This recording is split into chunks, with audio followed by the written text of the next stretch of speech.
If you're interested in how I drafted the pattern for this beautiful underbust dress, stick to the end of this video because there is detailed explanation for it.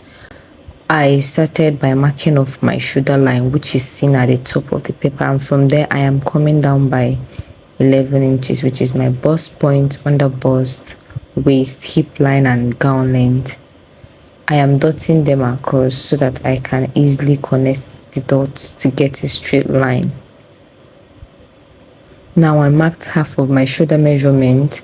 From there I come down by 1 inch from my shoulder line to get my armhole depth, and from there I marked the half of my shoulder.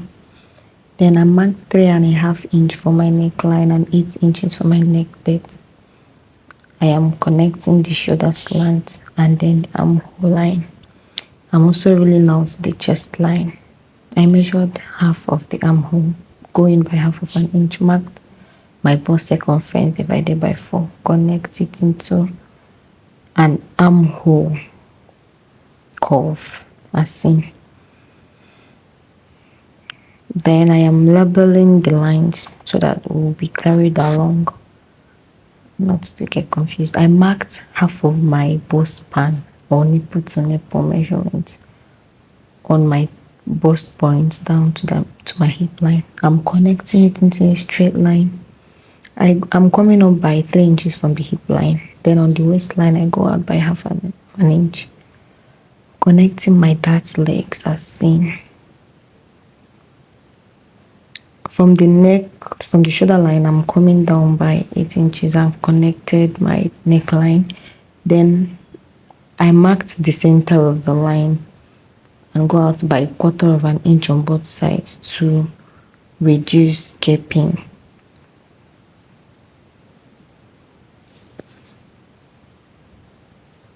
Then I used my curved ruler to get that curve on the underbust. That is the underbust as seen on the dress. Then I'm marking out my body measurement divided by 4 as seen. I'm taking down the same measurements I have on my hip line down to the hemline. Then I measured the shoulder line, half of it, and I'm connecting it with a curved line into the bust point as seen. Then I'm cutting through the waistline for the dart manipulation. I measured half of the line from my armhole to the bodice. From there I am connecting it to the 2 dart lines as seen. The essence of this dart manipulation is to have this dart effect without seeing the dart sewn on the dress. So this is how I'm sticking it down with my seal tape. Then I've cut it off. I'm slashing through the darts on the neckline. Then I am filling it up with the paper to get a straight line because there is a shortage when I took in the 1/2 inch dart. Then I'm measuring down to be sure that I still have my measurements, my shoulder to waistline. Then I am also working on the down part. From the dart legs, I am just taking it down to the part that I can easily rip it off as seen. You can take it to any side, but preferably somewhere that it's easier for you to cut through. Then I remeasured my waist measurements, my hip measurement to make sure that there is no such shortage. I redrew them because when I measured it, there was such shortage. I had to remeasure and redraw the hip line. Then I am also taking down the measurements for adjustments. So it's advisable you do that.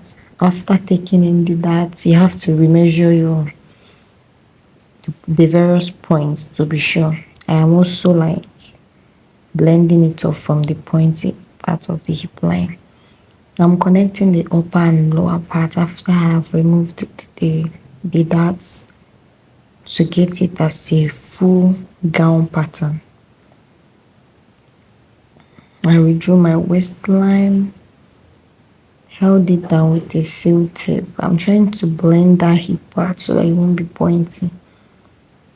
I try to make sure that the measurements are accurate as seen. I'm marking down my gown length from the shoulder. Then for the irregular girder, from the waistline, I came down by 5 inches and drew the line. And from that point, I also went down by 6 inches. Then I drew the line.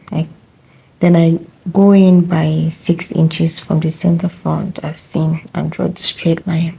I used my curve ruler to get the desired curve as seen on the dress. With that, I am done with the front pattern. I'm cutting out the pattern paper.